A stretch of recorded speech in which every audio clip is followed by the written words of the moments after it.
तो आदाब, नमस्कार, गुड इवनिंग, सत श्री अकाल। एक बार फिर आप तमाम लोगों का स्वागत है क्राइम तक की कहानी के इस एपिसोड में। उम्मीद है पूरी फैमिली अच्छी होगी। आज वीक का नया दिन। आज दिन भर बड़ा इंटरेस्टिंग रहा। पहले टेस्ट मैच इंडिया और न्यूजीलैंड को लेकर शुरू में तो ऐसा लगा था कि एक वक्त, हालांकि स्कोर ज़्यादा था और न्यूजीलैंड को पहले अपना मैच बचाना था, लेकिन विकेट गिरा नहीं। लंच तक न्यूजीलैंड ठीक ठाक, लंच के बाद लंच से टी के बीच में भी ठीक ठाक। टी के बाद अचानक मैच में काफ़ी सारे मोड़ आए, लेकिन आखिर में टेस्ट मैच ड्रॉ हो गया। और कायदे से कहूँ तो मुझे लगता है कि इससे बेहतर रिजल्ट नहीं होना चाहिए। जिस तरीके से न्यूजीलैंड ने एक स्पिन ट्रैक पर, हालांकि बॉल उतनी ज़्यादा पाँचवें दिन जैसे कानपुर की होती है वैसी नहीं घूम रही थी, लेकिन फिर भी बहुत ही टफ था बैटिंग करना। बॉल नीचे रह रही थी, उसके बावजूद 10वें विकेट की जोड़ी ने जिस तरह से बचाया न्यूजीलैंड को ये मैच, वो काबिल तारीफ़ था। और एजाज पटेल और रविंद्र, इन दोनों ने 10वें विकेट में लगभग 8-10 ओवर निकाल दिए और आखिरी गेंद तक रोमांच बना हुआ था, क्योंकि एक विकेट सिर्फ चाहिए था, लेकिन वो विकेट मिला नहीं और मैच ड्रॉ हो गया। और मुझे लगता है कि यह एक बेहतर रिजल्ट था, क्योंकि न्यूजीलैंड की टीम की भी तारीफ़ करनी पड़ेगी जिस तरीके से उन्होंने फाइट बैक किया। और इसी के साथ आज अश्विन जो है, उन्होंने 3 विकेट लिया था और हरभजन सिंह से आगे निकल गए टेस्ट विकेट के मामले में। अभी उनसे ऊपर कुंबले हैं स्पिनर में। तो कुल मिलाकर मैच इंटरेस्टिंग। अब आते हैं आज की कहानी के ऊपर। आज की कहानी पटना की है। शायद 24 नवंबर की बात है। एक पटना के मशहूर, बल्कि डेंटिस्ट हैं, डॉक्टर विश्वजीत चतुर्वेदी, लेकिन ये एक ज़्यादातर रहते हैं गाज़ीपुर में। और इनकी वाइफ रिमझिम चतुर्वेदी, वो भी पढ़ी लिखी ब्यूटिशियन। इसके अलावा और भी कुछ बिजनेस में वो अपना हाथ आजमा रही थी। 45 साल की उम्र। इसके पूरी इलाके में ये रहते थे, पटना के। और 24 नवंबर को अचानक रिमझिम गायब हो जाती हैं। रात को जब वो तय वक्त पर घर नहीं पहुंचती, घर वाले परेशान होते हैं। उनके पास 2 मोबाइल था, दोनों मोबाइल पे कॉल किया जाता है, लेकिन वो फ़ोन बंद था। तो बाकी गूगल के और उसके लोकेशन के ज़रिए उनका लोकेशन पता किया कोशिश करते हैं, वो भी नहीं पता चलता। रात बीत जाती है। अगले दिन सुबह घर वाले पुलिस में जाकर इसके पूरी पुलिस स्टेशन में रिपोर्ट लिखा देते हैं रिमझिम चतुर्वेदी की गुमशुदगी की। इसी दौरान अगले दिन इधर पुलिस में रिपोर्ट लिखाई जा रही है और उधर वहाँ से कुछ किलोमीटर दूर नौबतपुर इलाके में सुबह करीब 9 बजे एक शख्स को एक खाली जगह पे एक महिला की लाश दिखाई देती है। वो फ़ौरन पुलिस को खबर करता है, पुलिस पहुंचती है, लाश को हॉस्पिटल ले जाती है, क्राइम सीन को पूरा इन्वेस्टिगेट करती है। तो पहली चीज़ ये पता चलती है कि कत्ल गोली लगने की वजह से हुई। चेहरे पे और सर पे गोली मारी गई थी, 2 गोली के निशान थे। अब इधर एक महिला की लाश पटना पुलिस ने पता करना शुरू किया कि कोई ऐसी महिला गायब तो नहीं हुई। और इसी दौरान पता चला कि इसके पूरी पुलिस स्टेशन में एक रिपोर्ट लिखाई गई है और वो रिपोर्ट में जो पूरा हुलिया और सारी चीज़ें बताई गई हैं, वो इस जो लाश मिली उससे काफ़ी कुछ मिलती जुलती है। फिर पुलिस ने डॉक्टर विश्वजीत चतुर्वेदी, उनके परिवार को बुलाया कि आप लाश की शिनाख्त करें। वो लोग वहाँ पहुँचते हैं और देखते हैं और पहचान जाते हैं, लाश रिमझिम चतुर्वेदी की ही थी। अब एक ब्यूटिशियन का कत्ल, एक डेंटिस्ट, डॉक्टर विश्वजीत असल में एक डेंटिस्ट हैं, और उनकी पत्नी का कत्ल घर से इतनी दूर। मीडिया ने भी खबरें छापी, high profile murder case. Police ने अपना इन्वेस्टिगेशन को आगे बढ़ाया। शुरुआत जो आजकल हो चुका है, जिस तरीके से हमारे सीसीटीवी फुटेज हर जगह पे बहुत मदद करते हैं पुलिस की, ख़ासतौर पर जांच में। तो शुरुआती पूछताछ के बाद पता चला कि रिमझिम उस दिन भी अपने ब्यूटी पार्लर में थी और वहीं पे दोपहर के करीब 3:20 पर जो सीसीटीवी फुटेज है वो दिखाई दिया कि उनके ब्यूटी पार्लर के बाहर एक स्विफ्ट कार आकर रुकती है। उस कार में से कोई बाहर नहीं निकलता है, इसलिए चेहरा पहचान में नहीं आता है। लेकिन रिमझिम अपने ब्यूटी पार्लर से बाहर निकलती हैं और उस स्विफ्ट कार में बैठ जाती हैं और वहाँ से निकल जाती हैं। उसके बाद उस कार का डायरेक्शन दिखाया गया कि किधर किधर से बाकी रास्तों के सीसीटीवी फुटेज से मैच किया गया, तो पता चला कि वो कार उसी नौबतपुर की तरफ जा रही है जहाँ से आखिर में लाश मिली थी। अब पुलिस ने उस सीसीटीवी फुटेज के ज़रिए उस स्विफ्ट कार के नंबर को देखने की कोशिश की और आखिरकार कामयाबी मिली। स्विफ्ट कार का नंबर पता चल गया। स्विफ्ट कार के नंबर से पता चला कि ये जो नंबर है ये कमल नाम के एक शख्स का है, जो वहाँ पे पैथोलॉजी कंपनी बिहार और झारखंड उसका हेड है। उस नंबर के थ्रू पुलिस कमल तक पहुँचती है। कमल के पास जब पुलिस जाती है और बोलती है कि आप इस तरीके से एक डॉक्टर की पत्नी, उनका कत्ल हुआ और उसकी गाड़ी जो है उनके ब्यूटी पार्लर के बाहर, तो कमल बताता है कि उसमें कौन कौन लोग थे। फिर पता चला कि उसमें एक रोहित नाम का भी शख्स था। अब इधर पुलिस जब कमल का नाम पता चलता है तो उसका रिश्ता जो है वो रिमझिम के साथ तलाशने की कोशिश करती है कि क्या एक दूसरे को जानते हैं।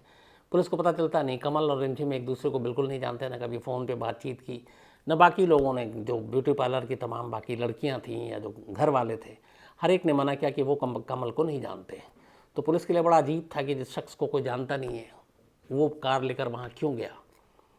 तो पुलिस उससे पूछताछ करती है। तभी पता चलता है कि अब कमल के दोस्तों और रिलेटिव को थोड़ा ज़ीरो इन किया जाता है। तो पता चलता है कमल का एक दोस्त है जिसका नाम रोहित है। रोहित रिमझिम को जानता है और रिमझिम से उसकी बहुत कई साल पुरानी जान पहचान है। अब पुलिस रोहित के कॉल डिटेल और बाकी सारी चीज़ों को चेक करती है। फिर कमल से पता चलता है कि उस कार में रोहित भी था। इत्तेफाक से रोहित पटना से बाहर गया हुआ था। पटना जब वो लौटता है पुलिस उसके ऊपर नज़र रखी हुई थी। जैसे ही पटना आता है पुलिस रोहित को उठा लेती है। इसके बाद उससे पूछताछ करती है। रोहित लगातार मना करता है कि वो इस बारे में कुछ नहीं जानता, लेकिन आखिरकार फिर वो टूट जाता है और पूरी कहानी सुनाता है। रिमझिम के कत्ल की कहानी, एक अजीब कहानी। जिस तरीके से कत्ल किया गया और जिस मकसद से कत्ल किया गया, दोनों अजीब। रोहित पटना के पास मुजफ्फरपुर का रहने वाला, शुरुआत से ही थोड़ा सा वो परेशान रहता था। शुरू में लगता था कि उसे शायद कुछ ऐसे सिम्टम हैं कि वो बहुत जल्दी घबरा जाता है और डिप्रेशन का शिकार रहता है, लेकिन फिर भी उसकी अपनी ज़िंदगी ठीक ठाक चलती रही। उसने अच्छी खासी पढ़ाई की, बीएससी किया उसने केमिस्ट्री में। इसके बाद उसने नौकरी की। इस दौरान में 2014 में उसकी शादी हो गई, लेकिन फिर भी वो कुछ परेशान सा रहता था। उसे लगता था कि जो जितनी उसने पढ़ाई की है या बाकी चीज़ें हैं, वो सारी चीज़ें का रिटर्न नहीं मिल रहा है, सैलरी भी कम है। हालांकि ज़िंदगी ठीक ठाक चल रही थी, लेकिन वो फिर भी परेशानी में गुजर रहा था। इसी दौरान में उसकी एक दोस्त हुआ करती थी, पूनम, कॉमन फ्रेंड थी। तो वो भी रोहित की इस परेशानी से वाकिफ़ थी कि परेशान रहता है, डिप्रेशन का शिकार रहता है और उसे लगता है कि उसके साथ कुछ ठीक नहीं हो रहा है। उसे ये भी था, किसी ने कह दिया था कि तुम्हारे ऊपर किसी ने झाड़ फूँक कर रखा है। अब एक पढ़ा लिखा ग्रेजुएट केमिस्ट्री में, देखिए कहानी कैसे पलटती है। पूनम उससे कहती है कि तुम एक काम करो, एक मैं जानती हूँ एक डॉक्टर साहब की वाइफ है, उनका नाम है रिमझिम चतुर्वेदी, ब्यूटिशियन है, ब्यूटी पार्लर भी चलाती हैं, लेकिन साथ में वो ऐसी चीज़ों का इलाज करती हैं जिससे आपकी मानसिक परेशानी, आपका डिप्रेशन, ये सारी चीज़ें दूर हो जाएंगी। और वो जादू टोना, ये सब टोटका, ये सारी चीज़ें करती हैं। पूनम के कहने पर रोहित रिमझिम से मिलता है। करीब 2016 की बात है। पूनम उससे मिलाती है, रिमझिम मुझसे बताती है कि तुम्हारी ये प्रॉब्लम है। शुरू में उसे 2 कड़े देती है, कहता है ये तुम पहनो चांदी के। वो पहनता है। अब ये सारी दिमागी फितूर वहम था, उसे थोड़ा सा लगता है कि कुछ ठीक हो रहा है, लेकिन जो उसकी सैलरी थी, ईएमआई, उसने कार भी खरीदी थी, बाकी चीज़ों में निकल जाती थी। इधर लगातार अब उसका रिमझिम के आना जाना हो गया शुरू। उसे लगा कुछ फ़ायदा हो रहा है। इसी दौरान एक बार ऐसा हुआ कि रिमझिम ने उसे कहा कि तुम 4 नई कमीज़ खरीदो, 4 नए शर्ट, और कुछ भी अच्छा काम करने जाना तो उन्हीं में से कोई एक शर्ट पहन कर जाना, सब कुछ अच्छा होगा। इससे पहले उसने बहुत सारे और भी उपाय बताए थे, कुछ हुए कुछ नहीं हुए। अब रोहित ने रिमझिम के कहने पे 4 शर्ट खरीद लिए। इत्तेफाक से उसी दौरान में उसकी एक मीटिंग थी, बिजनेस मीटिंग। उसमें से एक नई शर्ट उसने निकाली और पहन ली और पहुंच गया मीटिंग में। मीटिंग में पहुंचा, इत्तेफाक से वो मीटिंग कामयाब भी हो गई। उससे उसको, उसकी कंपनी को फाइनेंशियल फ़ायदा भी हुआ। अब उसके दिमाग में ये बात घर कर गई कि जो रिमझिम है इसका जादू टोना टोटका सही चल रहा है। उसने कहा था कड़े पहनो, कुछ मेरे हालात बेहतर हुए। उसने कहा था 4 शर्ट लो, नहीं उसमें से एक अच्छे काम के लिए पहनो। बोला आज इस शर्ट की वजह से मीटिंग कामयाब हो गई, मेरी बदकिस्मती जो है या मेरी मनहूसियत जो है वो दूर हो रही है। अब वो रिमझिम के ऊपर एक तरह से उसकी सारी बातों को मानने लगा। इधर रिमझिम का ये था कि उसके बारे में जो बाकी सारे लोगों ने बताया कि वो पढ़ी लिखी खुद थी, ब्यूटिशियन भी थी, एक डॉक्टर की वाइफ, लेकिन जादू टोना और ये अंधविश्वास इन सारी चीज़ों को लेकर वो बहुत सारे लोग उसके क्लाइंट थे और उन्हें बताती थी कि वो जादू टोना करती है। कुछ लोग जो विटनेस है वो उन्होंने बताया कि वो रात के वक्त कब्रिस्तान और शमशान पहुंच जाती थी और कई बार उसने कब्रिस्तान में अपने कलाई के खून से कलाई को काटा खुद से और वहाँ अजीब तरह के तंत्र मंत्र किया करती थी। जब बॉडी मिली थी रिमझिम की तो पता चला कि उसकी कलाई पे कट के बहुत सारे निशान थे, यानी कि रोहित सही कह रहा था। तो ये सारी चीज़ें करती थी। अब 5 साल हो गए, धीरे धीरे वो सारी चीज़ें बता रही है, कभी काम कर जाए कभी नहीं कर जाए।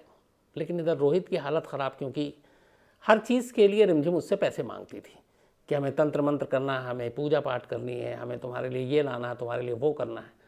और वो उसको हज़ारों रुपये देता गया। इस दौरान 5 साल में लाखों रुपए उसने दे दिए। एक तो खुद परेशान, सैलरी कम, उम्मीद में कि सारे दिन फिर जाएंगे, ये झाड़ फूक से उसका सब कुछ बेहतर हो जाएगा, नसीब पलट जाएगा। वो रिमझिम के कहने पे चलता रहा, करता रहा, पैसे देते रहा, लेकिन उसकी ज़िंदगी नहीं बदली, उसकी तकदीर नहीं बदली और उसके साथ कुछ वैसा नहीं हुआ जो एक चमत्कार की उम्मीद झूठी पाले बैठा था। अब इधर रिमझिम जो है लगातार पैसे की फरमाइश ज़्यादा कर रही थी कि अब ठीक हो जाएगा, अब ठीक हो जाएगा, तुम्हारे लिए एक नया मुझे तंत्र मंत्र करना, नई पूजा पाठ। वो परेशान हो गया। अब रोहित रिमझिम से पीछा छुड़ाने लगा कि इससे किसी तरह हटो। ये बात रिमझिम को पता चली। वो अपने ऐसे सारे क्लाइंट जिनके ऊपर उसने अंधविश्वास और जादू टोना ये सारी चीज़ों का वो एक लबादा उड़ा रखा था, उसे लगा कि ऐसे ऐसे क्लाइंट भागने लगे तो फिर उसकी दुकानदारी चलेगी नहीं। उसने रोहित को फिर समझाया, फिर धमकाया भी। उसने कहा अगर तुम मुझसे ये गई तंत्र मंत्र छोड़कर तुम गए तो ये सारा जादू टोना तुम्हारे ऊपर कर दूंगा और तुम और तुम्हारा परिवार सब बर्बाद हो जाएगा। रोहित ने पुलिस को ये भी कहा कि उसने एक बयान दिया कि अभी हाल में उसके देवर की मौत हुई है। उसने कहा उस देवर ने भी उसकी बात नहीं मानी थी और इसीलिए उसकी मौत हो गई। रोहित डर गया, घबरा गया। उसे लगा कि अगर रिमझिम से हम पीछा छुड़ाते हैं तो क्या पता, क्योंकि अंधविश्वास तो उसके अंदर वैसे ही भर दिया था कि मुझे तो बर्बाद करेगी, मेरे परिवार को भी बर्बाद कर देगी जादू टोना और तंत्र मंत्र से। तो करे तो क्या करे। उसे लगा पीछा छुड़ाने का एक ही तरीका है और वो है रिमझिम को रास्ते से हटा दो। इसी के बाद उसने ये बात अपने दोस्त से की, एक कमल जो पैथोलॉजी कंपनी में बिहार एंड झारखंड का हेड था और उसने भी बीएससी की है। एक उसका और दोस्त सूरज जो इलेक्ट्रॉनिक्स एंड कम्युनिकेशन में एमएससी है और एमबीए भी कर चुका है और कमल की कंपनी में ही काम करता है। तो ये तीनों ग्रेजुएट, वो भी बीएससी एमएससी। उसने अपने इन दोस्तों से बताया तो उन दोस्तों ने कहा कि हम तो नहीं, लेकिन एक मेरा दोस्त और है, वो हम एक शूटर को जानता है। तो उसने कहा अच्छा उससे बात करो। तो अब 2 शूटर का इंतज़ाम किया। उन लोगों ने कहा कि ये शूटर है, ये काम कर देगा। बट शूटर ने 4 लाख रुपए मांग दिए। तो उसने कहा कि कत्ल करने के लिए 4 लाख लेंगे। अब पैसे से वैसे ही कमज़ोर, फाइनेंशियल प्रॉब्लम थी रोहित को। अब उसने कहा 4 लाख कहाँ से लाऊं। उसके दिमाग में फिर एक आइडिया आया। उसने कहा कि क्यों नहीं ये 4 लाख रुपए इसी रिमझिम से मांगते हैं, वैसे भी वो मर जाएगी, लौटाना तो पड़ेगा नहीं। वो उसके पास गया। उसने कहा कि उसे कुछ ज़रूरी काम है, कुछ बिजनेस से पैसे लगाने हैं, मुझे 4 लाख रुपए चाहिए, तो मुझे ब्याज पे दे दो, इंटरेस्ट पे। रिमझिम बहुत सारे लोगों को ब्याज पे पैसे देती थी, ये बात रोहित को मालूम थी। रिमझिम तैयार हो गई। 15% इंटरेस्ट पे, यानी कि 15% ब्याज पर रिमझिम ने 4 लाख रुपए रोहित को दे दिए, इस बात से बेखबर कि जो पैसे दे रही है उधार, ये उसी की सुपारी के लिए है, यानी उसी के कत्ल के लिए। उस 4 लाख में से 2 लाख रुपए पहले एडवांस दे दिया जाता है। अब इसके बाद प्लानिंग होती है कैसे कत्ल करना है। कत्ल से पहले रोहित रिमझिम को एक कहानी सुनाता है। वो कहता है कि उसने पटना में एक एयरपोर्ट और एम्स जहाँ बन रहा है उसके आसपास एक नौबतपुर इलाके में एक ज़मीन ख़रीदी है और उसका डील कर रहा है, लेकिन हम चाहते हैं कि आप ज़मीन को देख के पहले पास करो, आपकी अपनी शक्ति है, तंत्र मंत्र है, कि वो ज़मीन सही होगा कि नहीं होगा हमारे लिए, और वहाँ पे पूजा पाठ भी करानी है, तो आपको चलना पड़ेगा। रिमझिम इन चीज़ों के लिए तैयार हो गई। उसने कहा ठीक है चलेंगे। 24 नवंबर की दोपहर 3:20 पर कमल जो उसका दोस्त है, रोहित खुद गाड़ी में था, ये लोग आते हैं, अपने साथ ले जाते हैं रिमझिम को ले जाकर नौबतपुर में उसे ज़मीन का खाली टुकड़ा दिखाते हैं और कहते हैं यही हमारी ज़मीन है, और वो उनकी थी नहीं। वहाँ पे कहते हैं कि जो रिमझिम थी वो बाकायदा उस वहाँ पे अपने तंत्र मंत्र पढ़ना शुरू करती है, ज़मीन का पूजा करती है, यहाँ की उस तक की मट्टी ज़मीन के उठा के चखती है और फिर कहती है ज़मीन बिल्कुल सही है, तुम्हारे लिए फ़ायदे का सौदा है। ये सब कुछ करने के बाद ये लोग गाड़ी की तरफ लौटते हैं। शाम हो चुकी थी, अंधेरा होने वाला था, बल्कि हो ही गया था। तब तक जो शूटर था वो उसी गाड़ी के पास, उन्हें पहले से पता था कि कहाँ पे मिलना है, वो वहीं खड़ा हुआ था। सन्नाटा था। अचानक वो दोनों आता है और फायर कर देता है। पहली गोली मिसफायर हो जाती है। जब मिसफायर हो गई तो फिर उन लोगों ने रिमझिम को चूँकि रिवॉल्वर निकाल लिया था, उसने देख लिया, वो घबरा गई, भागना चाहती थी। तब तक बाकी ने पकड़ लिया, पकड़ के उसे ज़मीन पर गिराया और फिर दोबारा फायर किया गया। इसके बाद 2 गोली बेहद करीब से उसके सर पे और चेहरे पे मारी गई। सर का कुछ हिस्सा भी और चेहरे का कुछ हिस्सा भी एक तरह से ख़राब हो गया। कत्ल करने के बाद वहीं उन्होंने लाश छोड़ी और सब अपने अपने घर को निकल गए। लेकिन सीसीटीवी फुटेज से वो स्विफ्ट कार पुलिस की नज़र में आई, उसके ज़रिए कमल आया, फिर रोहित आया, फिर तमाम तरह इस होते होते ये कहानी खुली। तो आखिरकार इस केस को पुलिस ने सॉल्व कर लिया, पटना पुलिस ने। लेकिन इस कहानी में जो मैंने आपसे कहा था 2 चीज़ें, एक मोटिव, हर कत्ल के पीछे एक मकसद होता है, और कत्ल का तरीका, दोनों इसलिए डिफरेंट अजीब था कि एक पढ़ा लिखा शख्स जो बीएससी केमिस्ट्री, वो भी अंधविश्वास में जी रहा था, अपने तकदीर और उसको संवारने के लिए तंत्र मंत्र का सहारा ले रहा था।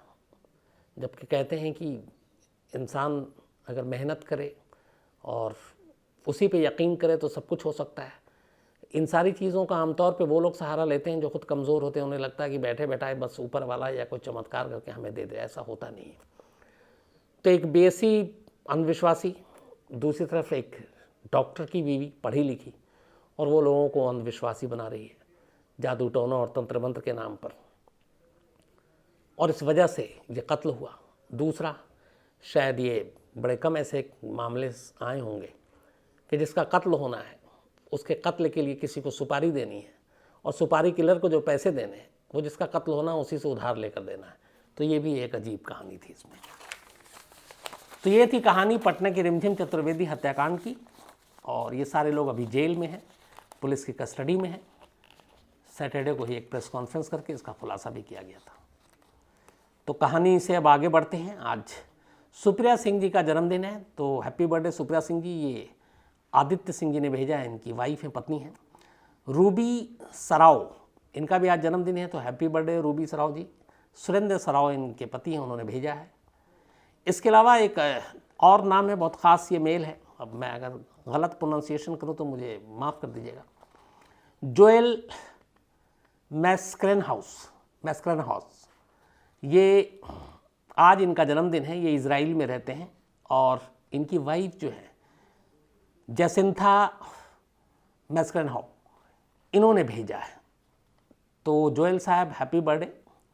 और ये लोग इज़राइल में पिछले 10 साल से और 7 साल से, और हमेशा इज़राइल की जब कहानी सुनते हैं तो बहुत खुश होते हैं। हालांकि बेसिकली रहने वाले मैंगलोर इंडिया के हैं। तो कभी भी आप इंडिया आएँ, ज़रूर आपसे मुलाकात होगी। आपने जो लिखा है, एंड खुशी हुई मुझे कि आप लोग इज़राइल में बैठ के भी कहानी सुनते हैं। तो थैंक यू वेरी मच आप दोनों का, and happy birthday again Joel साहब। इसके अलावा स्वाति हैं, आज इनका भी जन्मदिन है, तो हैप्पी बर्थडे स्वाति। और ये तेजस्वी सिंह जी ने भेजा, इनके दोस्त हैं। वेदांत गुप्ता, इनका भी आज जन्मदिन है, हैप्पी बर्थडे वेदांत। सचिन ग्रेवाल, इनका भी आज बर्थडे है, तो हैप्पी बर्थडे सचिन ग्रेवाल। बामला हरियाणा से हैं ये। राहुल गाय समुद्र, इनका भी आज जन्मदिन है, उस्मानाबाद से हैं, बल्कि 28 नवंबर को था, तो हैप्पी बर्थडे राहुल साहब। इसके अलावा ऋषभ, इनका भी जन्मदिन है, तो हैप्पी बर्थडे ऋषभ। मनीष चौधरी ने भेजा है। इसके अलावा सुबोध कुमार, आज की जो स्टोरी थी रिमझिम की, इन्होंने फरमाइश की थी, तो थैंक यू सुबोध साहब।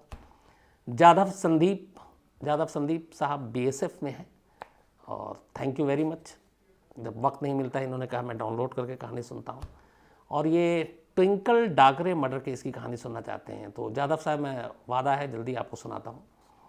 काशिफ हुसैन है, ये डॉक्टर वर्गीस कुरियन, मिल्कमैन, जो अमूल का पूरा ये सारी चीज़, उनकी कहानी सुनना चाहते हैं। इंटरेस्टिंग और इंस्पायर करने वाली कहानी है, मैं ज़रूर सुनाता हूँ काशिफ साहब। इसके अलावा प्रणब कुमार शर्मा हैं, रुपेश नायक हैं, कुणाल महाजन हैं, ये अमृतसर रेल एक्सीडेंट की कहानी सुनना चाहते हैं। मनीष चौधरी हैं, इसके अलावा सुभाष द्विवेदी हैं, तौसीफ़ अरबियानी हैं, और ये नजीब मिसिंग स्टोरी सुनना चाहते हैं, वो भी अभी तक लटका हुआ है। जल्दी सुनाता हूँ। लेकिन अंकित दुबे भी हैं, इन्होंने कहा कि आप मोसाद की बहुत सुनाते हैं, रॉ ने भी अच्छे काम किए, कभी उनकी भी कहानी सुनाएं, KN रॉ की कहानी सुनाएं। अंकित साहब ज़रूर सुनाऊंगा, और रॉ की बहुत सारी कहानियाँ पहले भी सुनाई थी, लेकिन कोशिश ये होगी कि जैसे जैसे बारी आएगी तो पक्का सुनाऊंगा। तो आप तमाम लोगों का शुक्रिया, कहानी की फरमाइश के लिए भी, कहानी के सुझाव के लिए भी। आप लोगों की बारी से जो कहानी आपने बताया जल्दी सुनाऊंगा। आज इतना ही कहानी में। अब आपसे मुलाकात होगी कल रात 9 बजे किसी नई कहानी के साथ। तब तक अपना ख्याल रखिएगा। Thank you very much.